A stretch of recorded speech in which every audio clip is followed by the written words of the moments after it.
This drip all on my body, soaking wet the Sani. Looking like a walking liquor, you can tell I'm grinding. Rolling back was full of loud, I can't hear nobody. What's up, fuckers? Episode 9, the Beer Latte Show. I'm Steve. I'm Nick. I'm Danny. Danielle.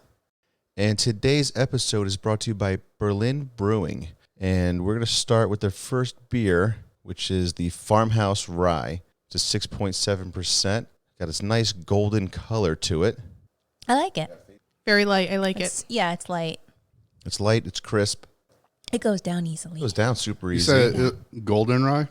No, I just said it's got a golden color to the glass. Yes, It's yes. they're just calling it Farmhouse Rye. And no aftertaste, which is good. To be honest, I don't think I've ever had a rye. I don't know either, but this has good taste, good smell. Stays on the tongue long enough, not too long. I think it'd be a good beer to have on like a hot day. Like it's not heavy. It's not doing anything to me. It's just good. All around delicious. I think it could have it with anything, really. Yeah, no. Well, it'd be a good beer with a meal too. Like sometimes a lot of beers have a lot to it where you don't want to be eating something necessarily. Yeah. But this would be like a good beer for grilling. And pizza. Yeah, I was about to say Or pizza. This is like a barbecue beer. And pizza. You could barbecue a pizza. And my But it- seafood. You can actually, and it's fucking delicious if you do that too. So next up, I'm going with Reverence IPA. I'm going to assume it's going to be my favorite as an IPA lover. Ooh, I like the smell. It smells hoppy. It smells like an IPA. Oh, It yeah. yells IPA right at you. This is exciting. Danielle, what are your thoughts? It's all right. It's tangy. Tangy. Interesting. Not too much of a fan. I know you're not the biggest IPA fan. Now, I'm not an IPA fan, but just tangy. That's got flavor. I was going to say See, I that. like that. I like flavor. Yeah, it's hearty. It's not too citrusy. It's more like it just got more punch to it. I don't know exactly what I want to put to it, but It almost feels like it's on the verge of being like a double IPA even, I think. it is a 7%, so it probably could be considered a double IPA. That's why I'm tasting. I'm like, this feels like a double IPA. The color is beautiful. I love it. It's got a nice apple juice color to it. So Yeah. when you're Dark golden. you're drinking home, we can just have it for breakfast. Yeah, totally. With eggs. That is a nice little segue because it's not as quite as a breakfast beer as what we're about to fucking have, which I'm kind of excited for. I don't know how anyone's going to feel about it. I'm just stoked because of the smell. I I'm mean, the just smell super is just excited like from the- fucking breakfast. From the name. It is just chocolate chip pancakes. It's like a liquid breakfast Oh, it in a cup. smells so good. Like I don't know Yes, if it I taste it. does. If it doesn't taste as good as this smell, I'm gonna be severely disappointed. You're not going to be disappointed. I know you already got that taste. Hold on. Yeah. I like it. Holy shit! It's good, right? I'm like eating liquid pancakes. I almost have a coffee taste to it. I was going to say It that. does. Yeah. Like Yeah. an aftertaste. Yeah, an aftertaste of a coffee. I Like think a- that's why I like it a lot. Yeah. Black coffee. This you could have with breakfast. This is a fucking breakfast beer. Holy shit! We found it finally. If ever we wanted a day Hey, drink. now you don't have to wait until like a good time to drink. It's just like you woke up. Well, it's a good time. 5 Yeah. a.m. Yeah, 5 o'clock it's very. somewhere. It has an amazing smell to it. Nice. It smells smells just like like- chocolate chip pancakes. It smells but like chocolate chip pancakes, covered in maple syrup. It tastes like maple syrup right off the bat. with a coffee aftertaste. It's And then like a coffee aftertaste. it's literally like you ate pancakes and you washed it down with your morning coffee. Yeah. That's incredible. Try telling that to the cop who pulls you over. And you don't get the bitterness like a coffee. He probably won't believe me, but I'll tell him before you take me away. Try this Let's beer. go down to Berlin Brewing, and I can prove what just happened. No, that's not what you want to prove that just happened. Well, I don't see why not. That's the opposite. Or you just have it on you and you're like, officer, just try this open can. Yes. that I have. Yeah. I already have an open container, officer. We got this. Yeah, it's just breakfast. It's in my red Solo cup. So, mind you, when we got these beers, I walked in, and the opening to the bar is not in the most ideal location. It's away from getting to the back room where our beers were, and Rachel is her name, the bartender, hops like on top of the bar, jumps off the bar, that goes in the back. She goes, "Oh, here's your beer." I'm like, there's no easier way for this. You don't want to walk the 20 feet She goes, no, I'll walk back that way to ring you up. But Got a little pep in the step. she was just really happy to serve some beer, I suppose. It's a great job. It's good to have a job in general right Yeah. now. Yeah. So the next one is what they're calling Down Goes Drago. Is that how you say it, Drago? If it's Game of Thrones, absolutely. I can already tell why they're calling it down goes when it's at a 13.5%. I really like it. Is it really 13.5? Yeah, this one is meant to make everyone go down. It is black. It's like staring into the void looking at it. This is very strong. One of these would totally be it for me for the I night. like it. I think I could scarily drink too many of these. I could drink this whole growler, I believe. It does have like an aftertaste of more of a hard liquor. Like a Yeah. bourbon. I actually feel a little warm when I drank it. That actually makes me happy inside. Like after I was Get just it in your chest. I was just sitting here and letting the flavor sit, and I was like, why is this like starting to get harder on me? Why am I slurring my speech already? And I'm like, wait, this definitely like I'm starting to get like a bourbon or like just a hard alcohol taste from it. And it could be from the way it was brewed if it was in oak barrels. Yeah, it's definitely from the way it was brewed. Definitely in some bourbon barrels and definitely Yeah. fucking good. Yeah, I really like And it. I also agree, like one of the scary things, I don't think it does have a smell to it. Like it's very almost of a neutral of a smell. Yeah, but if you're going to say there is a smell, I want to say there's an alcohol smell. Do you know what I'm saying? Like Like a hard alcohol like smell. a hard alcohol, Yeah. but like almost infinitesimal. Yeah. Yeah, Like, you I'll- have to really smell it. Yeah, I Yeah. almost gotta put my nose in Yeah. it to get that smell. Yeah. But once I do, I'm like, oh yeah, that's like hard alcohol. The aftertaste is hard alcohol. Right, like, right. It's strong. It's good. I'm assuming if you drink one of these cans, guys and gals, you better have a place to sleep because you'll be down. I know I would. A big crowler of 13.5% certainly going to do a little damage to you. Yeah. Or a decent amount of damage to you. You don't barbecue while you drink this one. Or you do. You might be a better cook. If you barbecue, I should. barbecue while you're drinking it, because if you drink it before you barbecue, that's not going to work out well for Yeah, you. you're not making it to the barbecue. Or, Yeah. or you You could forgot you were fuel hungry. your barbecue with it. This is true. It'd probably light on fire, this stuff. There you go. So, Danny, what is your favorite? My favorite is the rosé looking one, the IPA. The Reverence IPA? Yes. So good. Now, they make two of them. I don't know which one I bought, honestly. So, they have a Reverence IPA and a double dry hopped Reverence IPA. They're both 7%. And unfortunately, because they're running out of cans, they had to handwrite the labels on these. Which is a good problem to have at this time. Yeah, I think a lot of local breweries are having a can problem because so many people are actually supporting them right now. Unfortunately, they can't have people in the bars, but at least they're getting that done for them. Nick, what is your favorite? It's a toss-up between the chocolate chip pancake and the rye. Really? Yeah, I actually do like the rye a lot. I meant really because like you're eating fucking breakfast as like your favorite there. Yeah. I know you like IPAs, that's why. The rye did strike me as really good. Yeah, for me, an IPA, I do like IPAs, but like once you get to like the higher ones, again, like doubles and triples, I start to wean off. And that one, it just felt a little stronger to me. They do get similar too in tasting. Yeah, but that rye one, I just like because I know I could sip on that all day. And that's, as this shit keeps going on, that's almost what I want to be doing. It's just having a same beer that I could sip all day. That was good. Danielle? My first one, I think, would be the Down Goes Drago. And then I also like the chocolate chip one. I did surprisingly like the Down Goes Drago more than I thought I would because it does have that kick to it. Obviously, hands down, I'll always go IPA over everything. The chocolate chip pancake was certainly surprisingly delicious. Yeah. Not surprisingly, we hoped it would be. I guess not surprisingly. Well, I didn't know how close someone can get to like, Food. yeah, being chocolate chip fucking pancakes. Yeah. like it's easy to get close to like fruit. Yeah, when I was talking to one of the owners, going through the beer list and thinking what I was going to try, when I saw that one, I was like, there's no way. I was like, fuck it.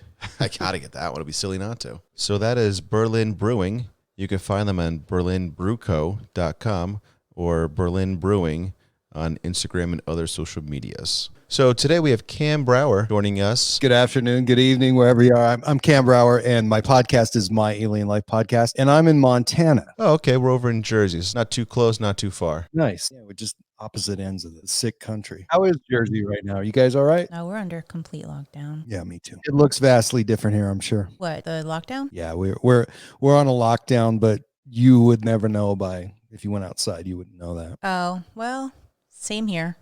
A lot of people out right now. Yep. Same here. And a lot of people do whatever they're doing besides working, I guess. I see more neighbors now, so it's kind of cool. And then you've been doing your podcast for quite some time now, huh? You know, we've been doing it about a year, a little over a year. I think it was a year in February. So we have about 120 episodes up, and it's 2 episodes a week. I try to pull that together. The only thing really stopping me is when somebody doesn't show up, and I'm sure you know how that goes. Oh, yeah.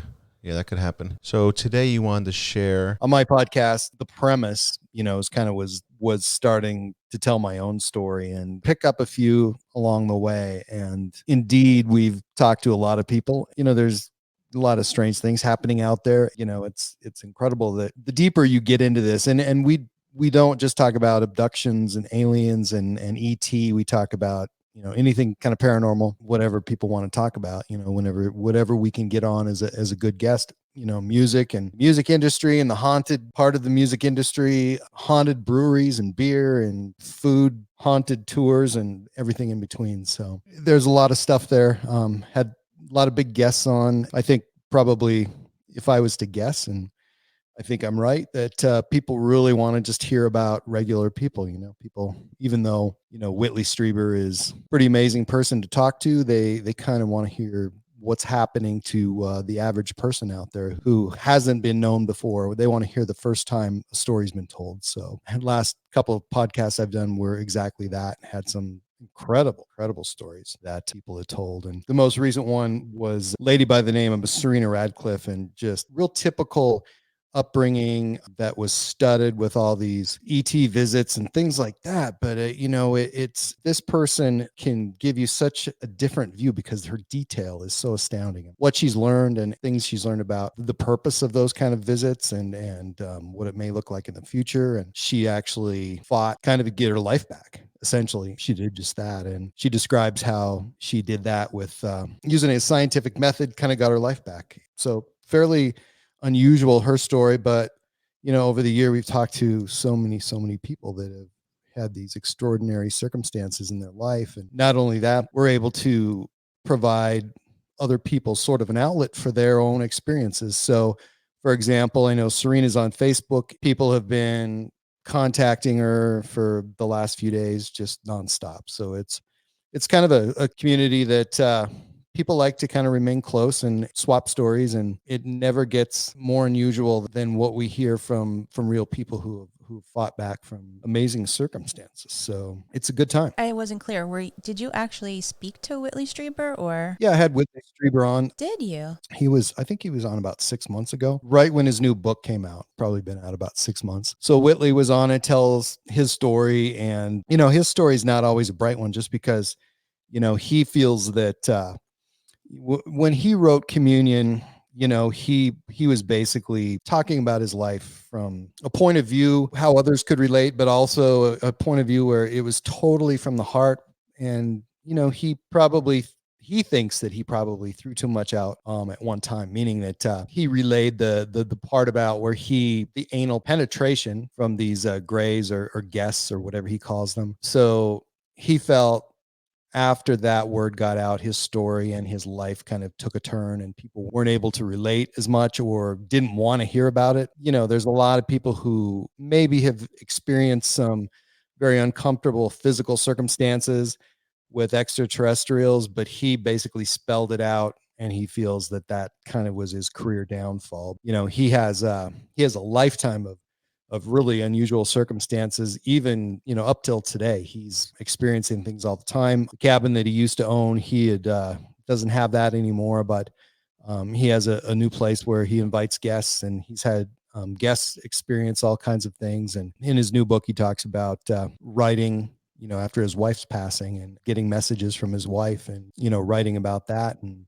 the messages that she had given him. So it's a really neat book. It's always neat to talk to Whitley, especially, you know, I'm sure you guys have heard him, you know, maybe on Coast to Coast or with Art Bell or wherever, and always good to talk to. And he always has a lot to say, big voice, and brave person who's willing to talk about all those things in a way that, you know, others can relate. And he's a bit approachable. So, you know, if you actually see him or around him or have a chance to be on with him, he likes to do what he can to get the word out, and especially to when he has a book out. I hadn't heard from him in a while, and just out of the blue, he just texted me and said he was ready to do an interview. I said, so all right, let's do it. And I think we did about 90 minutes with him, and really interesting to hear again, his older stories and then the newer stories. And he kind of kept the lid on some of the newer stuff because his book, I guess, is pretty powerful. I haven't finished it yet. He sent me a copy of it. So I usually read just about everybody's books, or try to, that I have on the show. And so that's a bit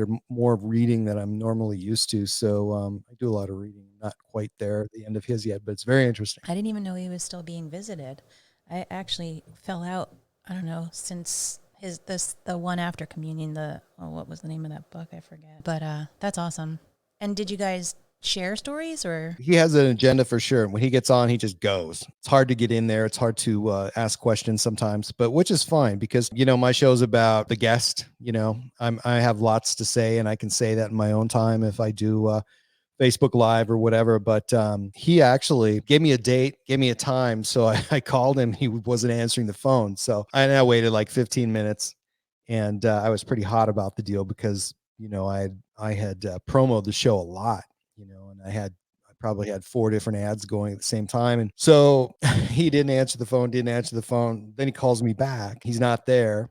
And then he texts me and he says, I'll call you back. I'm doing an interview right now. So I was like, what? And so literally about 90 minutes, he called me back, and, I just said, go, and we did it. He's a busy guy. He's got a lot of work out there, a lot of fiction, a lot of nonfiction. They did film and TV adaptations for some of his stuff, and like Communion, which was as a side note, the first time I read Communion, I don't even remember what year it was, but it came out, I think it was like 1987, probably about 2-3 years after that. I was in college. Just down the street from me, there was a yard sale, and the book Communion was there, so I grabbed it, and I had it in my bedroom, and probably for a year before I started reading it, and it took me probably a year or 2 to get through the first chapter. And it strikes a chord in a lot of people who've had experiences, and it's fairly terrifying. So, once I got through it, great book, super nice to talk to him when I got the chance. And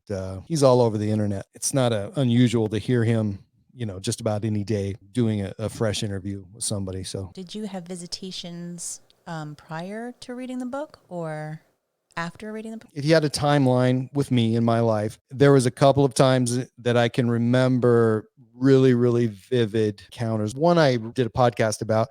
It's called tonsillectomy. We had this, it's funny because we had this doctor in the area in this real rural part of Montana who he took everybody's tonsils out. Didn't matter if you had 3 kids in the family, they'd get their tonsils out. So I had an older brother, and he was 7 years older than me. One day my mom came home, and I don't remember this part, but I know it went like this. You and your brother are going to go to the doctor tomorrow. Well, they're taking us both in to get our tonsils out. So the way I remember it is I was, in the hospital with my brother, and my parents just left. They assured me that didn't happen, that, my memory wasn't right. And my mom still tells me that, they didn't just leave us there. And one of the things I clearly remember was going into the operating room. Now, I remember the operating room, lots of stainless steel, but I have 2 memories of that. It's an odd thing to think about if you've ever had anything happen. And I don't really know many people who have had this happen, but having 2 very vivid memories side by side. I don't even know if there's a name of it, but the one seems to me to be totally legit, real, surgery of this was probably about 1971, 2, something like that. Stainless steel. There was a couple of nurses, and they were dressed in white, and there was a doctor. And I remember him putting a mask over my face. I remember not liking the way that smelled, and I could smell this rubber, kind of damp rubber. And then the other memory is I'm in this hospital, and the corridor is very, very long. Long. And as a matter of fact, it just disappears. And my parents are leaving, or they had left me, and I'm on some kind of a bed or a table, and I jumped off, and I took off running. And I got the sense that people were chasing me. And then it was, well, maybe not people, it was something was chasing. As I'm running through this corridor, it got foggy. To my right, all of a sudden, I just saw this opening, and it wasn't really like a door. It was maybe just like a black slit that kind of opened up. And this really tall, which I perceived as a nurse at the time stepped out, put it or her hand on the lower part of my back, and I was kind of frozen in time and kind of off the floor. And I remember my toes, I could feel my toes pointing down to the floor. I could feel my feet were totally relaxed but hanging down, but with no feeling really on the outside of them, but I could feel everything on the inside, and I could feel the gravity of my feet hanging. And whatever this was, it guided me around maybe for 2 to 3 minutes to back kind of to where I had come from, and I'm floating off the floor. I'm pretty sure that I remember being horizontal and then I was out again. I never did look at those faces. Didn't think about that much as a kid until maybe 3, 4 years after that. I was thinking about it, and I remember my brother talking about being in the hospital and when we got our tonsils out. And I don't really remember being in a room with him, but he's telling me about it. And we were in a room together. And, I do remember, when I think about it, I legitimately have a vivid memory, two of them side by side. That's really the only time I've ever had that feeling that I've had two memories side by side. But, when I play those back and when I think about it, even now, I see them both at the same time, and it's the strangest thing. I've never had it since. I couldn't even, I've tried to think about other circumstances that may have led later on in life to, two memories, how that could even happen. But it's an unusual feeling to think about something like that, even now when I have two vivid memories of it. So, and I've never heard anybody that has ever had that same experience. So, I think it's very unusual, but I've kind of lived with it. But I think one that wasn't, the one that I think that felt more like an ET experience to me probably is fairly terrifying. And this other one, side by side, kind of evens things out. I don't have a hard time thinking about it. Even as a kid, I've never had a hard time thinking about it. However, there were some things that happened in the future that were pretty hard to take. And one of the reasons I got into podcasting in the first place was to meet more people who have been there and done that. Because I was a small child, maybe 7, 8 years old. I always thought of myself as kind of a researcher in a way, just because I was always curious about those kind of experiences, and I was always looking for information. And when I was a kid, I had some really unusual ways of getting information, in the middle of nowhere in Montana. Meaning what? What do you mean by that? So this is kind of funny, but I don't know if you're familiar with a party line. I don't know how old you guys are, but there's a party line, back in the day, Yeah. small towns, even cities, they didn't, in certain parts, many people had to share a phone line with a neighbor. Right. And we did that. And it was really unusual because we had a phone downstairs. We had one upstairs. So we had two phones in the house. The one that was upstairs, the one that was downstairs worked just fine unless our neighbor had left the phone off the hook for a long period of time. Sometimes her cat would knock the phone off the hook. It would keep that line open long enough to where we couldn't use the downstairs phone. Normally, we just couldn't use the upstairs phone. So the other thing was that when our neighbor was talking on the phone, we could use the downstairs phone most of the time, but the upstairs phone, you could pick up the phone and you could hear her talking. So, to me as a kid, that was really funny. So, I mean, there wasn't really, this was a little old lady who basically talked to probably 2 to 3 people her whole time I knew her. So she was on the phone, and, I'd sneak upstairs sometimes and I would listen to her on the phone, and it really wasn't that interesting, but it was funny for me and, one of my little friends as we were kids. But so one time, I picked it up just to see if she was on the phone. She wasn't on the phone. So I clicked the receiver a couple times, and, I'm listening to the dial tone, and then the dial tone stopped. It was gone. So I was listening just for a minute. I was about ready to hang up.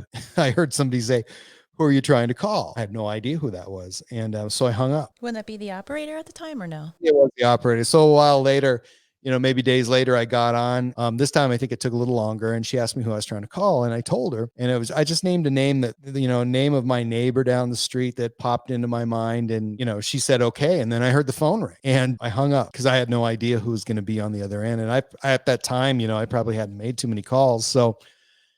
Over a period of a few weeks, I probably went back up there and did it again. And this went on for about a year, and I would just throw out names, and then the phone would ring and I'd hang up. And one time I said, operator came on, and I just said the library. We didn't have a library. And I'd been to the local county library, which is about 20 miles down the road. So, I'm on the phone. This was like in the summer, I imagine, and started ringing. And then the library my county library, somebody answered the phone. So, and then I called the library again and I came up, I don't even remember what it was at that time for the library, but I started asking the librarian questions. And I remember this librarian, just this, she seemed super old then. I imagine she was like only 40 or 50 back then.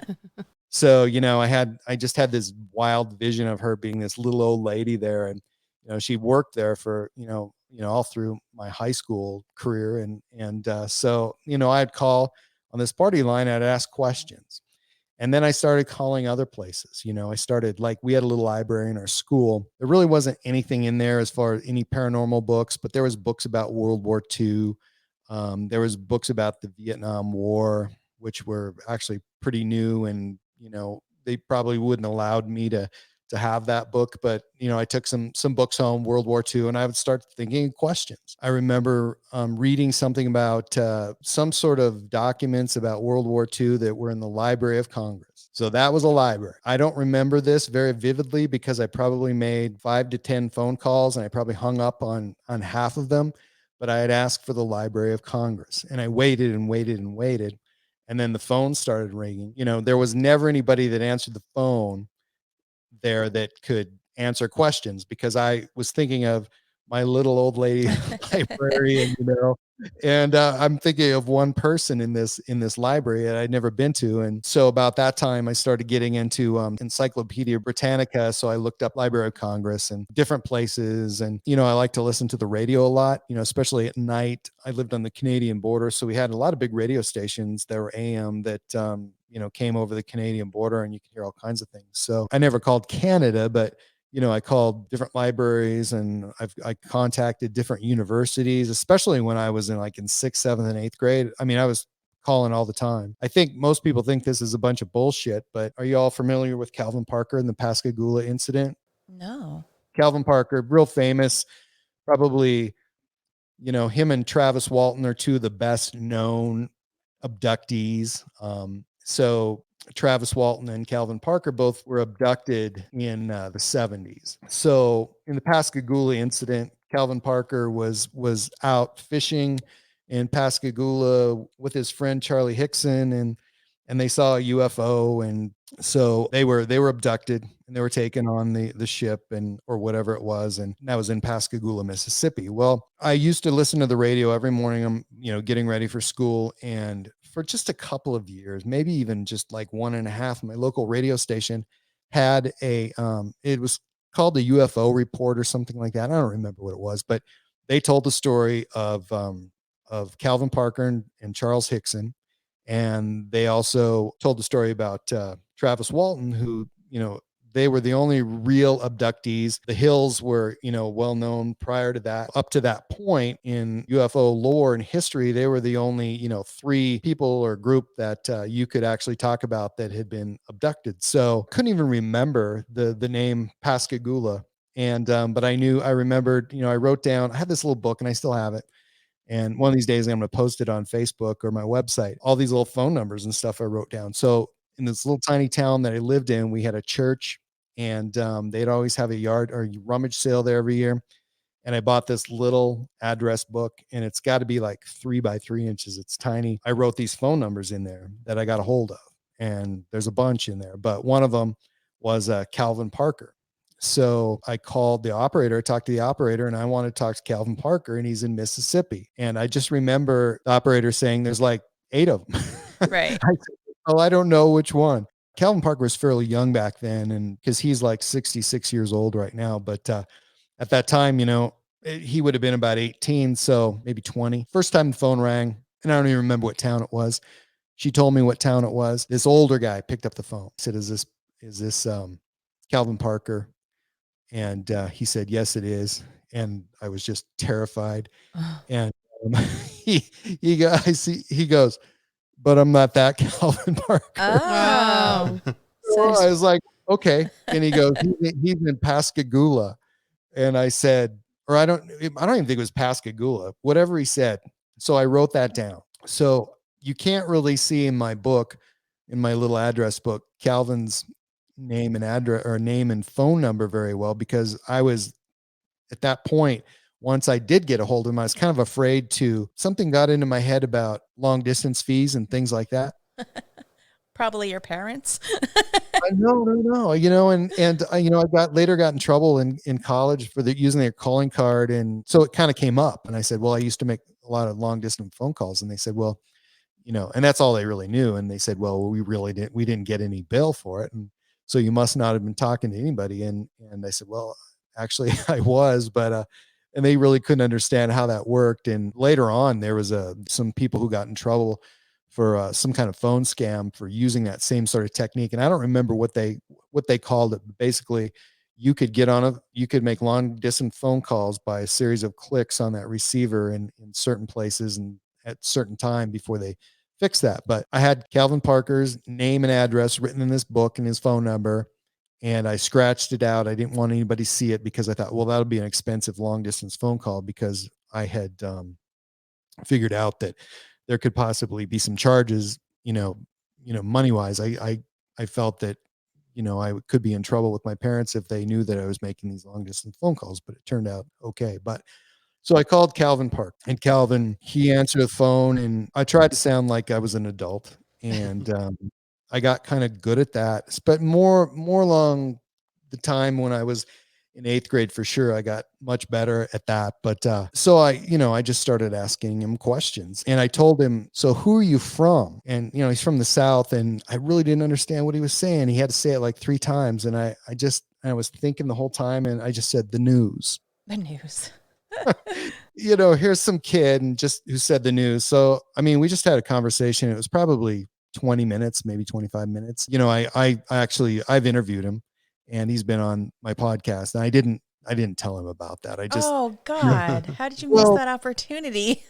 He's going to be on again. He's going to be on again. And the reason I didn't, I think, was, I told somebody else about this, and a guy who's pretty well known in the UFO community. And cause he had asked me, well, how did you get started researching, and why did you start researching UFOs, and how'd you become interested? And so, I could tell at that moment that he really couldn't understand the concept, what I was doing with a phone, and he's maybe only 6-7 years, younger than I am. And so, I just felt with Calvin, I had a limited amount of time, I had exactly an hour, and he's been extremely, extremely busy, because there's a guy named Phil Mantle, who's a publisher in the UK, who has taken him on, and Calvin Parker's waited a very long time, to tell his story. So now Calvin's telling his story, and he's got a book. They've had other witnesses that have come out. I just didn't want to waste a lot of time telling Calvin that story and trying to poke his memory, because I mean, at that time it was, he had really went through some tough times, a lot of trauma, and I still don't think that he gets along real well with what has happened to him in the past. But he's an interesting story. And if you ever get the chance, look up Calvin Parker, the Pascagoula incident in Mississippi. And the thing about it, it's just such a cool place where these guys had this abduction, and, a lot of that place right there along the water and in the Gulf of Mexico hasn't changed much. Real interesting case. It's a really unique case because of what they saw and what they experienced. I feel like now that you've been telling the story, I feel like it's ringing a bell. Was the person that he was with, is he still alive? No, Charlie Dixon. Okay, yeah. He passed away. Charlie at the time was 42 years old. That was in 19. I saw that on television, I think, like a small snippet, or unless it was on YouTube or something. But yes, it totally rings a bell. Well, and it's one of the more written about, and of course it's been around a long time, but you had that was super big news. And I think it was so newsworthy, and it traveled across America like no other. I don't even know of another incident like that. And, my question was to him is, back then, why did that travel across America so quickly? The only thing I'm really skeptical about is that fact. It's how did so many people know so quickly?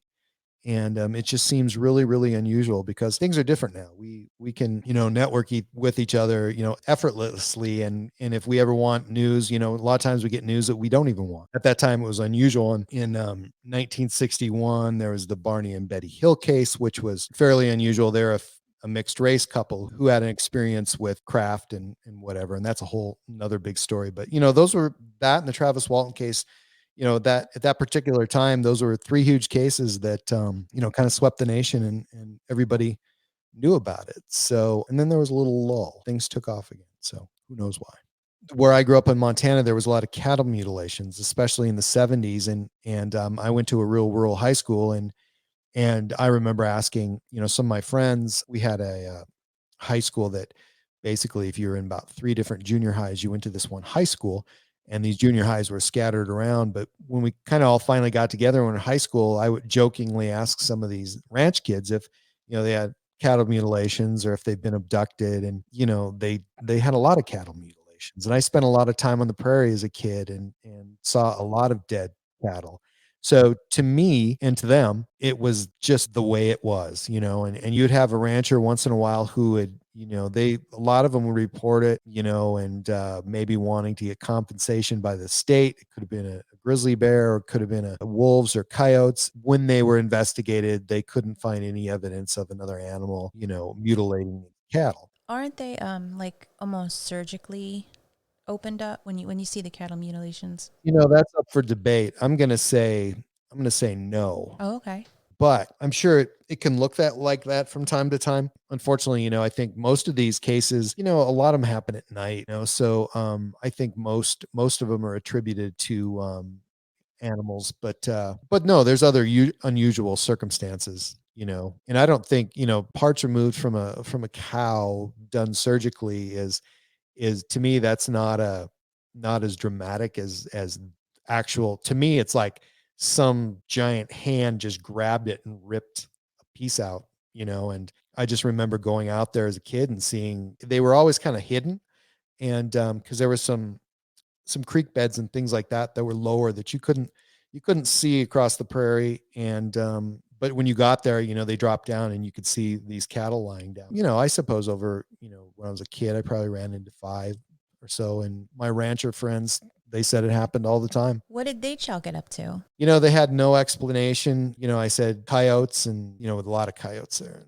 No, it's just, the coyotes are fairly small, and they usually don't travel in packs, and they usually don't do a lot of damage. But these are full bodied, large bovine, we're not talking about, calves that were killed, by something. These were full grown, cattle and big. And, one of the things, my opinion, that these travelers are hovering above us all the time, not over the entire planet, but different places like northern Montana. There's these zones above our planet that are safe. We have the Van Allen belt and different things like that protects us from all kinds of radiation. And we have our atmosphere that protects us from asteroids, and to a degree, and comets and meteors, small ones. It's a good, safe place to hang out, especially above the earth, because you're not subjected to weather and extremes and disease like we have now. But it was always my contention that they're up there just watching us. We think of an invasion or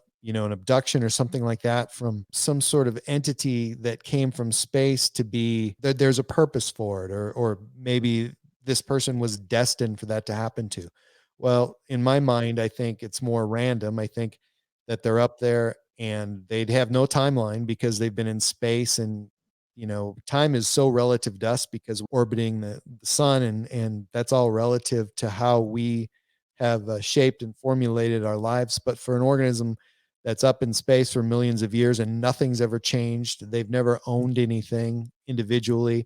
They look down at us and see us. We have computers and we have tennis rackets and footballs and guitars, and it's mind blowing, whatever their mind thinks, for them to see, these people who own all these things and have all these possessions. Why do they have these possessions? Why do they have these huge herds of animals?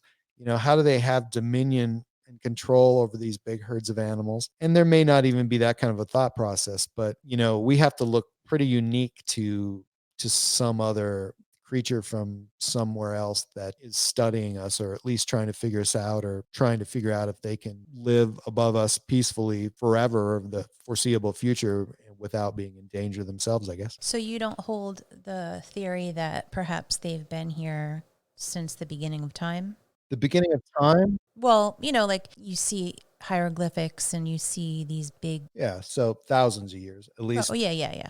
not the beginning of prior time. to the period. Yeah, I think that they've been, here prior to the beginning of man, but maybe not right here, but maybe, further out in space. I would imagine that, somewhere within the galaxy, it would seem unusual for somebody to come all the way from another galaxy, which would require a tremendous amount of speed and time and effort and power. But people think that there has to be another planet like ours, and there has to be these things that grew, and there has to be, well, there doesn't have to be anything, because for a creature to evolve, basically that creature would need specific circumstances and whatever caused those mutations to happen, and then subsequently evolve. It would require whatever it needed at the time. So something feasibly could evolve in outer space, on its own.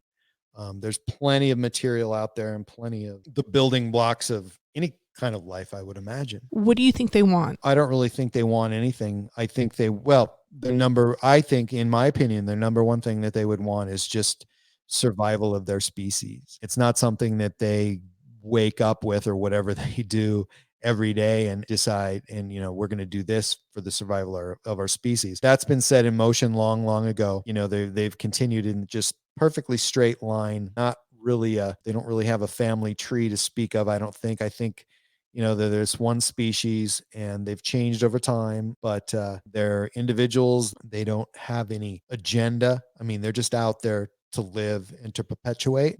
Again, people have a hard time believing that, but in my experience, having witnessed, them face to face, I truly believe that there's nothing going on there.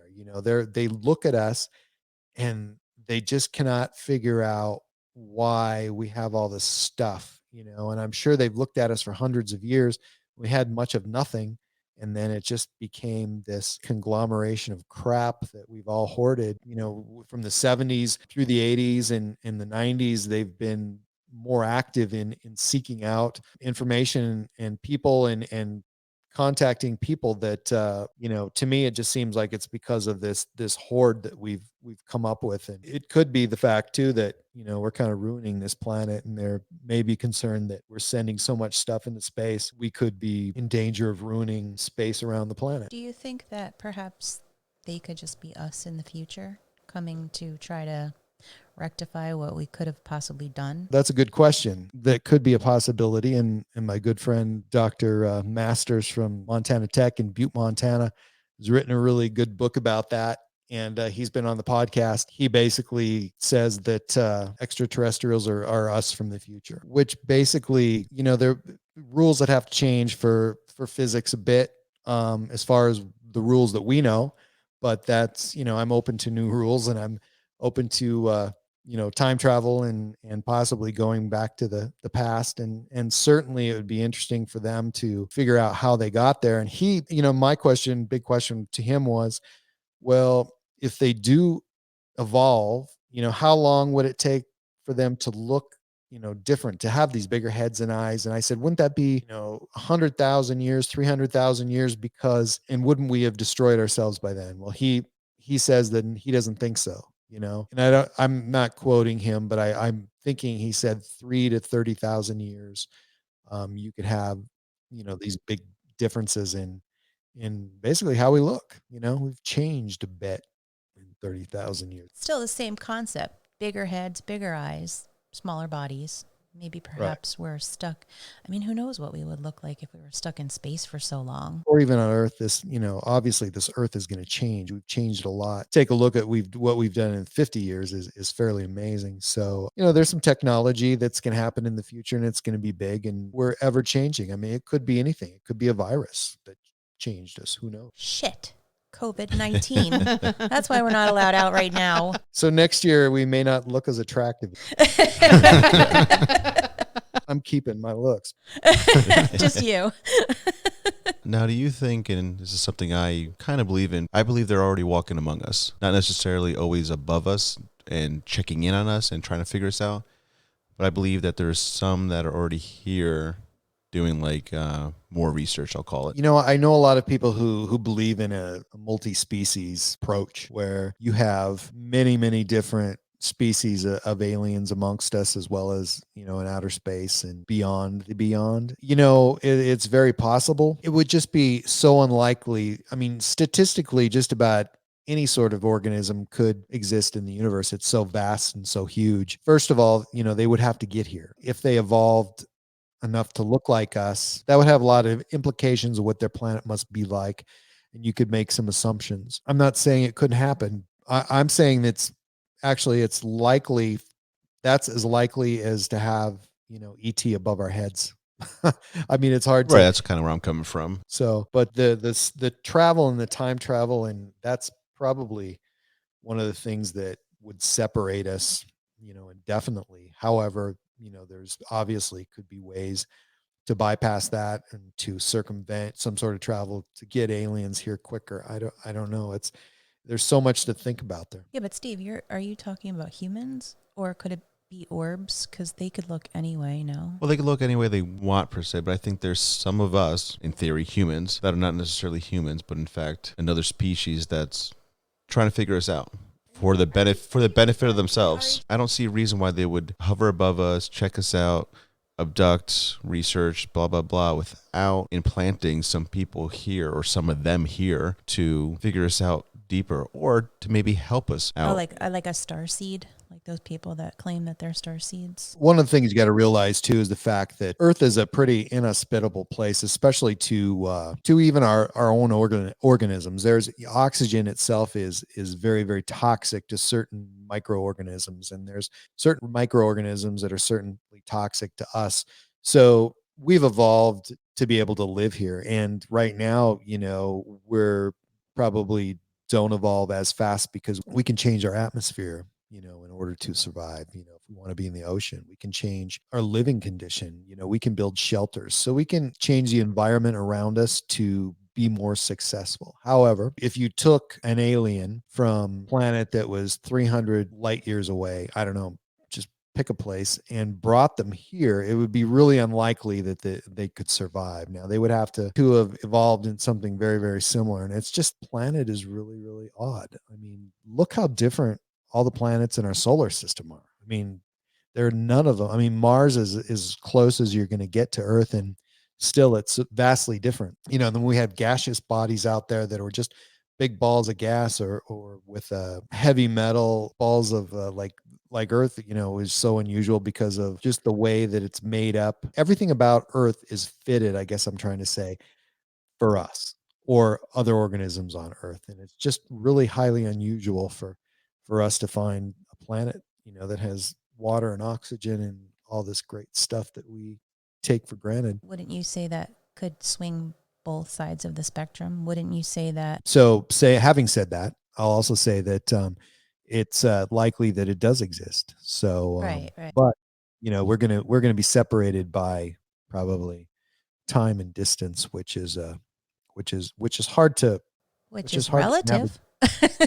Yeah, it is. There's a ton to think about there, and I know you guys do, and I do, but I try not to overthink it. We need to think in terms of whatever the simplest answer would be. Start there, and there's a lot of research that needs to be done because we don't do a lot of this research. That's perfect. That's perfect to say, because we don't ever look at the simplest. What I'm thinking is, I don't know where these beings come from. I do believe they're out there. So if they're coming from, let's say, a place we don't know about, well, why is it not likely that there's something similar to Earth out there that they're coming from? So maybe they are breathing oxygen per se, stuff that we can't find just yet, but a planet out there that they can be similar to us, different, I guess, in shape and looks and what have you, but maybe have the same, composition as far as like Earth to an extent that, that's why they're able to be here and do things and not just come here and, die. You bet. I would love for there to be an Earth 2 out there, and but we'd screw that up too, probably, but that's why they're here. They're like, we got to stop these guys. They're going to find us and they're going to mess our shit up too. Yeah, well, we can't do that on Earth 2, so we better not do that on Earth 1. You've lost half Earth 2. It's there could be one out there, but in order to travel that 3,000 years, at light speed, how does that happen? Obviously, it's going to take take some way, conventionally you'd think a big craft that went very, very fast, but in 3,000 years, those people would change. Oh, right. If we were able to find some sort of wormhole or whatever, awesome. So if you're thinking they're not coming here from a super long distance, where do you think they're coming from? Like Dark Side of the Moon type deal, or? This is a feeling that I've gotten. So I've been in their presence. Questions that I had were answered in a way that, it wasn't like I was asking these questions. I just, was observing, and things would pop into my head and I would immediately know the answer. One of the answers I got is we're space travelers. And just this idea, this whole paradigm idea about they're out in space.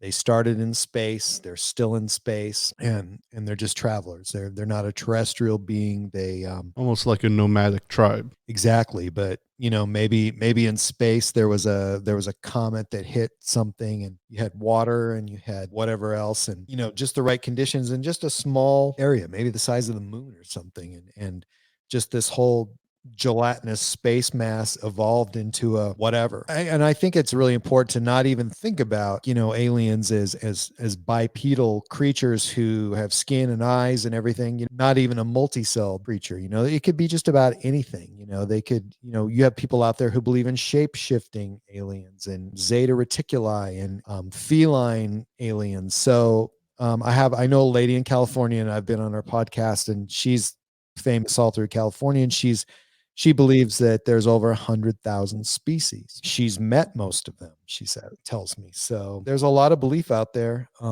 which is a good thing. And I'll never know the answer to that. Could it be that we just see what we want to see? Like you said, you've been in their presence, you've asked these questions, but you really weren't centered on what they were looking like? That one time. But yeah, I did not want to see what I saw. And so just to jump ahead a bit, I had my first real visual where I actually got to study what they were and what they looked like. I was like 15 or 16 years old, and my bedroom was in the basement of my house, and I had a younger brother and an older brother. The older brother had moved out. The younger brother was, 2 floors above me in his bedroom. He told me later on that, years later, after he was out of college, that when he was little, he would wake up outside of our house because these little gray guys came and got him. Now, this is him talking when he's 3 years old. Oh, wow. And these little gray guys took him outside, and he was outside, and he'd have to come back in. One night, the door was locked, and he was banging on the door. And yeah, he was outside. He got locked out. But he said, blames it on some little gray guys before, we were really ever talking about little gray guys, or those little gray guys were even known. But one night I was sleeping in the room behind me, and to my right was a door. My mom in the springtime would always grow tomatoes in there. So there was a fluorescent light on there. The door is just barely open, so a lot of light spilling into my room. Not so much that it was totally lit, but there's a crack of light that went through there. And so I was sleeping, something smacked me right on the forehead. I mean, like a full slap. And it was probably a small hand and I thought it was my brother. So I just remember kind of smiling, and I'm going to get up and I'm going to pound him. And I turn my head to the right, and I see nothing.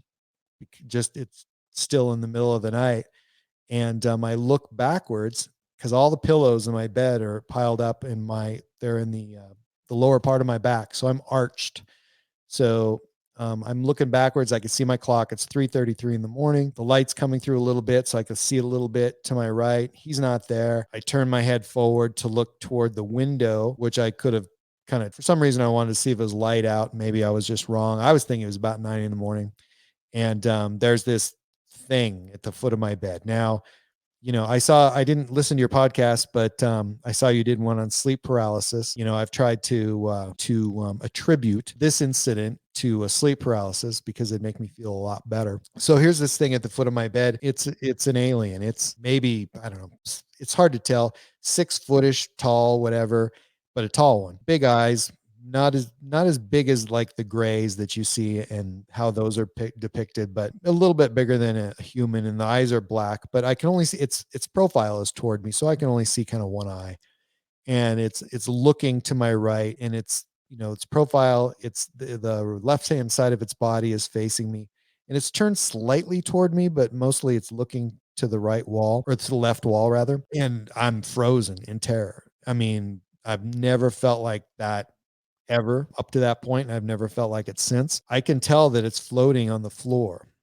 because it's kind of bobbing up and down super slow. Maybe it's going bobbing left to right, just slightly, just barely moving. I can pick out that movement, and I know it's rotating slightly to the left. And that's what, I mean, I can't move. That thought of that thing turning toward me and looking at me just was driving me out of my mind. I mean, I was so afraid. My heart was pounding. And this went on for a while. It probably took more than an hour for it to turn. And I'm watching it the whole time. I'm sweating, heart's pounding. I'm thinking of a million different things, how to get out of this situation, and I can't move. And I'm wondering at the same time, like, why it's not turning toward me fast, why there's no movement. It's just slowly turning. And then, I'm aware of the birds are starting to chirp. So it's got to be like 4:30 in the morning. So this has gone on for almost an hour, and it's still barely turning, and it's, I can see its nose, or where its nose should be, I guess I should say. Didn't really look like us. And then, it started turning a little faster. I can hear the birds chirping. I can see a little bit of light on the outside of the house from the window. And then I passed out.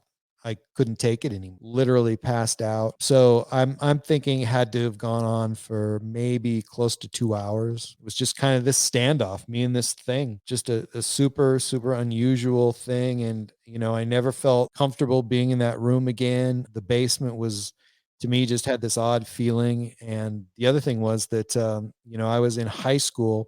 Shortly after that, we had like this outbreak of rat babies in the lab, in our science lab, and everybody's taking these Chinese hooded rats home, and they're real friendly. And, I'd taken those down into my room down there, and they were down there. And I think they survived just a few days before they died. There was 2 batches of those, and they all died. There was probably like 8 of them that died in 2 different times. We had 2 cats, not at the same time, but neither cat would go down there. However, I'd come home once in a while, and I couldn't find the cat, and I'd go downstairs, it'd be down there, but I couldn't go anywhere near the cat. I was so terrified down in that basement. I don't know why it went down there. When I graduated, went to college and left, it must have been about 15 years later. One of my best friend, who lived across the street, and we played basketball all the time in the driveway, and he bought the house from my parents. It's just a few years ago, not long ago. It's probably a little longer ago than I think. It seems like yesterday, but he's on the phone, and he just out of the blue said,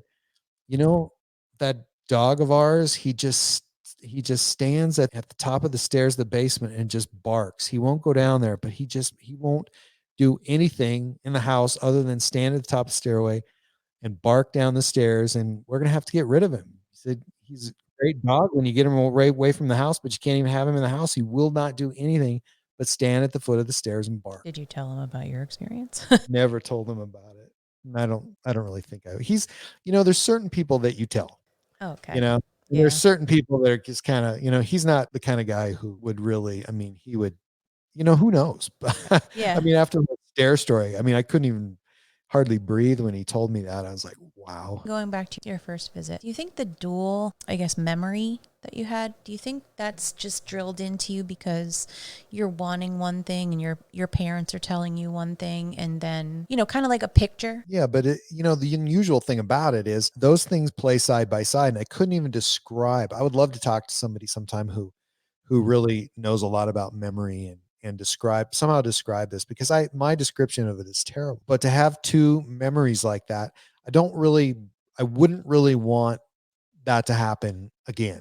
I don't want 2 memories side by side like that. It's not that it really bothers me, but I've been doing it and thinking that way about those events or that event for such a long time. It's fine. But I think now, if it would happen, and me being totally cognizant of memories and emotions and things like that, having grown, it would be disturbing if I had to have any kind of, and have 2 of that side by side. It's an odd thing that I can't even describe how that feels. Could it be like, not a schizophrenic kind of thought, but It could be. Yeah, you know what I'm saying? Like maybe that is the way you could describe it. No, maybe more multiple personality kind of thought. The brain is amazing, and there's people I'm sure who are schizophrenic who have tapped into that and tapped into the normalcy, what we would consider normal, and are able to function. Right. So who knows what they think, and our minds can do so many things. You know, we don't know how to really even control our own minds, and unfortunately, we're only have access to them for about 70 or 80 years. But you know, I'm sure that there's things that they could do. So it certainly is possible that other people experience this a lot. It's just not something, you know, it's just one little glimpse in my life that you know, I put those two side by side one point and they stay together, and it's just an odd feeling. And somehow you tapped into that frequency and then you tapped out and you never tapped back in. I tapped out. Right. You tapped.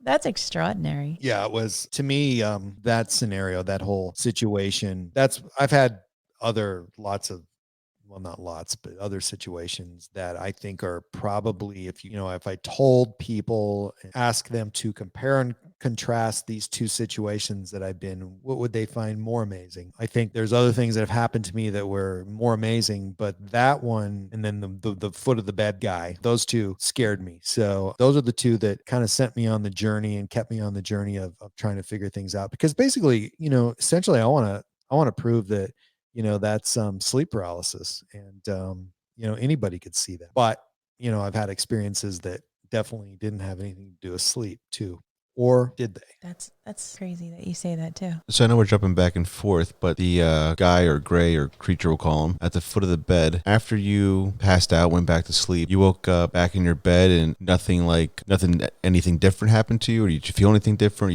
You just woke up and everything's okay? No, everything was not okay. I mean, I woke up and I think it was about 9:30, and you know, I kind of just snapped and I looked up and I was still in the same position. And you know, on each side of me where I had my hand, I basically stretched those sheets out to almost tearing them. And, you know, you could tell I was sweaty, you know, for quite a period of time. And, you know, I went upstairs and I told my mom. She was in the kitchen and I said, there was something in my room last night. I don't even remember what she said. It was something ridiculous. I mean, I understand why parents have, you know, there's a lot of kids, and I've talked to adults that have had incidents of abduction or whatever else. And they've told their parents, and their parents aren't really into hearing about it. Yeah, they're not on And I board. can understand that as a parent, because it's a scary thing. You know, we want everything to be a dream, or maybe they haven't experienced it, or maybe they have. And they're like, they don't want that to happen to you or me.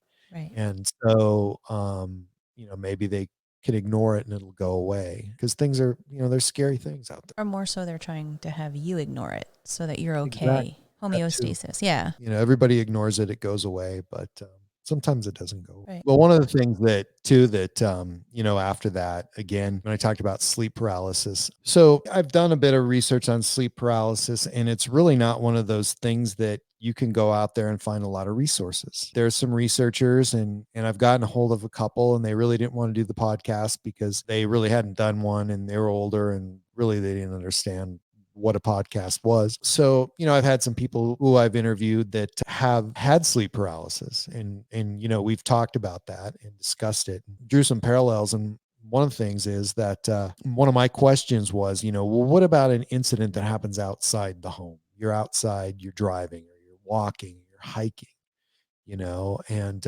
really nobody could come up with how that relates to sleep paralysis. Now, I did have an incident. I won't talk about it. It's kind of lengthy, but where I was out with friends, and there was something that happened. I woke up that morning, you know, and felt a bit disturbed about it. And my thought was, well, you know, I woke up, I'd been out with these guys, I had taken them home, yet I have this memory of us three doing, you know, having this experience. So obviously I wasn't in bed, you know, I wasn't at home. But my question was to them, you know, people who've had sleep paralysis, is it possible to add a memory? So for example, me and the guys, we had a basketball game. We went out and drove around until 2:30 in the morning. I took them home, and that was it. But I woke up the next morning thinking that, you know, we were part of an abduction. So if you get home late, and if your mind is in a certain state, can a dream add that memory? So I talked to several people who had sleep paralysis, and they thought, well, yeah, maybe that could, maybe that could happen. Maybe your brain, I mean, your brain is ultimately the most powerful thing that you'll ever come across, and we have computers and whatever, but its ability to change perception is notable, and it does, like, all the time. So you've seen these mind games and things like that on different TV shows, and how perception changes, and how, this person hears this voice, or this person sees this color, another person sees pink, and the other one sees Oh yeah. turquoise. I mean, it's really amazing how two people can look at the same thing and have completely different experiences. So, that's how different our brains are in each other. How we learn how to be an active participant in how our brain works is another story. And I don't think really anybody knows. It's fascinating to try to figure it out. Would love to figure it out. Yeah. What are you saying there? Like, instead of getting just involved in the entire story, are you saying you've had two different memories again? No. What I'm saying is that, so I woke up and I had an abduction experience. So this memory of this abduction, but what I'm trying to back up and say, could I have, I know that I went out with two friends. I know that we played ball and we did this and that. And then we were out late. I took them home. Could that just be it? And then when I went home and went to sleep, could my brain have added, in a sleep paralysis state, added more detail to that experience? It could have been anything. Could my brain, put us at a circus or a demolition derby or something instead?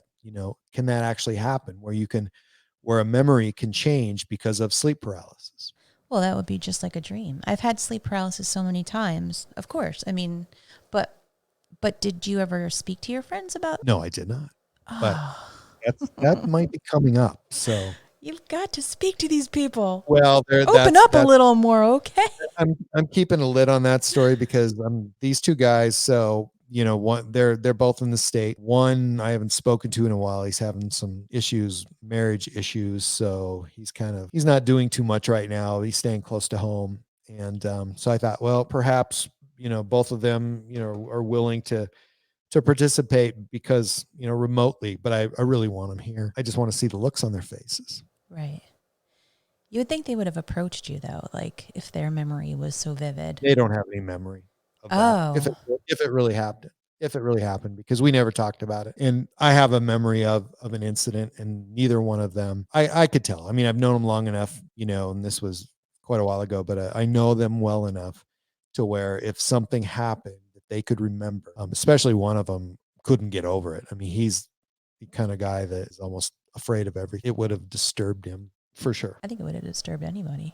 Does it not disturb you any longer? This is something that hasn't carried with me through my whole life. I had a couple of things happen to me in like 2013, 14 that I also wonder if was sleep paralysis. But there was again, I'll talk this, one of my last guests, Serena Radcliffe. She described this well, along with me, that there's a numbness, something that happens where you just kind of are able to compartmentalize it, change. To me, I think that I told her that, and I've told other people this, that I wasn't really a willing participant, or I didn't play well with them, because my experience has been so different from other people, where I'm in this presence of some sort of creature and it's frozen, like it's scared to death of me, whereas there's a couple more, maybe, that there's something that I'll talk about in a later podcast, but where I'm in, a room with three of them, and one of them is just seems to be terrified of me, and the other two kind of don't even notice I'm there. It's just odd circumstances. But I feel that people are wired differently. Obviously we are. I mean, we are obviously wired differently, our minds. So, they're going to react different to us too, because if there is a hypnotic state, if there is an extrasensory perception that allows us to communicate, then how our brain is wired and how our brain fires and works is a powerful tool in that sort of interaction. And obviously everybody's brains are so different that we might even appear to be different species to them because our brains are so different. Yeah, I get that totally. One of the things that time to time, and some of the details I don't let out, and the reason why is because exactly for this story, I had somebody who instant messaged me from Facebook one time, And he was just out of the blue. Cam, can I ask you a question? And I get that a lot, but this one was a very, very good question. He goes, the incident in your bedroom, was this thing wearing this? And I said, yeah. And you just blew my mind because I've never told anybody. And this, so that part I keep secret because I want somebody else to tell me that, you know. Oh, I mean, get out of here. creature was wearing that and it blew my mind. He goes, describe it. So I did. I told him, he said he was with his wife and was squeezing her hand and just about made her cry because he was squeezing her hand so hard and he was just about it. But he didn't doubt that whatever experience he had happened, but he had never, you know, had anybody put a detail like that. So that Serena Radcliffe and I went through a couple of those same type of situations on that podcast. And we talk about things that we'd seen. So, but everybody's had different experiences and everybody has a different theory, and You bet. that's So that's the crazy. weird part. I think that's the biggest, the thing that really gets to me is like, why, you know, there's people that have so many experiences and they've seen so many things. And some of these experiences are just not even close to others. And, you know, like the Calvin Parker incident and what he saw, they actually, what's really interesting about this Calvin Parker thing now is that they made some 3D printed models of these aliens and you can see them. They're just, wow. I'm glad I didn't see that. Me too. I'm glad I didn't see anything. I don't even like to look at his website. Oh, shoot. Now I got to go on this website. Yeah, me too. Yeah, there's some pretty cool 3D, and I think they actually sell them. Oh, Oh. There you go. You can have a little friend. I don't know. He seems to be not wanting to look at it. I don't think I would want to. Yeah, not tonight. I want to hear how you couldn't sleep. Yeah, no. But it's amazing that you make the tie between the sleep paralysis as well, because I've never even heard that theory. And now this is two people that we've just spoken to. Well, Cam's more, and I could be wrong on the skeptic fence of if it could be, if you listen to that episode, is a firm believer that it's only sleep paralysis, that there's no such thing as aliens, and anybody that ever had a paranormal or alien experience had to been during a sleep paralysis, which is interesting perspective, I guess. I'm open-minded to anything, but it's all perspective. Yeah, no, I'm not disproving it. I'm just saying that there's so many people that are in a cornfield, like we just discussed before we even got on the show. Some, people are seeing things in cornfields. They're not sleeping. They have they hadn't been sleeping. Right, there's too much unexplained Yeah. to narrow it down to one And the hill thing, which case. happens to be sleep. Exactly. I think one of the interesting things too, that I think a lot of people go through this, but they don't realize it. And it's worth noting is the fact that your mind works incredibly fast too. So if you see something, and your perception is so quick, I mean, your body just fights so hard to put a name to it or a face Makes to sense it, of it. Yeah. and it just goes crazy. So if you wake up in the middle of the night and, I think there's some people who, like me, I wake up. I mean, eyes are open. My son, who he was just admitted just not long ago, he listened to me while I was taping a podcast that he has sleep paralysis and he sees these shadows. He kind of barely wakes up and he sees these shadows kind of crawling over him, which that's really common. Right. And I put that question out there to people on my Facebook page, and I asked them to answer or just give me an idea what their sleep paralysis looked like, and they're fairly different. And my surprise was there wasn't maybe only one alien out of maybe 40 different sleep paralysis incidents that I heard about. But what I was getting to is the fact that I don't know what this is, and I'm sure it has a name, and I'll research it and find out. But I'll fall asleep, and sleep paralysis a lot of times happens right when you're falling to sleep in that weird bridge of consciousness where, I play guitar and I try to be really creative and I fall asleep and I'll get lyrics, or I'll hear music, I'll try to like snap out of it and write it down. Right. I'll literally hear like lyrics of that rhyme and everything else in a split second, but it's like 30 seconds worth of verbiage. Right. Or I'll wake up with I fell asleep and it's 10:38 and I saw, when I laid my head down at 10:45 I wake up, but I had this dream that felt like it was maybe an hour or too long. So, there's some condensing of thoughts and things like that. Like your brain works so fast that literally in a minute or half a minute or 15 seconds, it can throw a bunch of ideas or concepts at you that you twist together in a dream, and it happened just in that split second. I don't know what that is. I can say that as a person who loves to be on the road, and when I'm stressed out, I love to drive, or back in the day, I used to work at a radio station, get home at 1:30, 2:30 in the morning. I'd be driving along. I'd fall asleep for just like a split second. In that split second, I was just, my mind's in a state where I had this little burst of dream, in 3-4 seconds, and I had this whole concept or this feeling that this whole dream happened, and which it probably did. Right. And your mind actually works that fast, and it's very thorough. It does a job, and it does whatever it can to figure out what you're looking at or what your brain is perceiving, or give it a name, or give it a face, or give it a story. It does it. Well, who's to say that that's the brain? I mean, I know there's scientists and I know there's doctors, but who's to say the brain's just not let's say the computer, and it's your soul that's receiving all of this, and you just take it back with you, and that's where the sleep paralysis happens. Do you know what I'm saying? Well, there's that too. Right. What you mean, like an outer that's body experience type deal? Kind of. There is no time. There's something in this vehicle that we carry around with us all the time, and true consciousness, maybe. Right. I mean, I've always thought that. Well, I mean, aside from the whole not understanding time and space not existing, because it's really hard to wrap your head around. I know you guys struggle with that. And so I think everybody does, even people who can actually explain it. But I've always thought that the mind was just a computer. I always thought that was, soul just traveling, I don't know, wherever.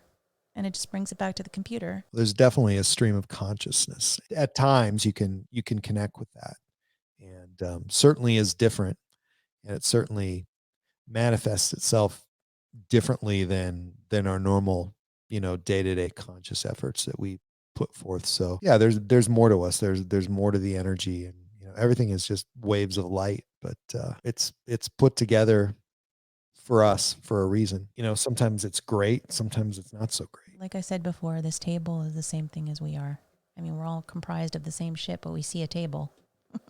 Well, Cam, I am certainly interested in talking to you some different subjects. But for now, why don't you tell everybody where they can find you? So I have a website. It's www.myalienlifepodcast.com. I'm on Facebook. I have My Alien Life Podcast Facebook. I have Cameron L. Brauer Facebook. And I know I'm on Instagram, and I'm on Twitter, and everything posts to those platforms, and that's great. But I'm not actively there. I'm usually on Facebook. Podcasts every Wednesday and Friday night. I always tell people 10:30 p.m. Mountain Standard Time, but usually I can't wait to get it on. So unless I'm actually doing it, recording or taping on a Wednesday or Friday, and then editing and getting it out there at 9:30, 10:30, I do it that way. Most of the time I try to get it on earlier, as early as possible.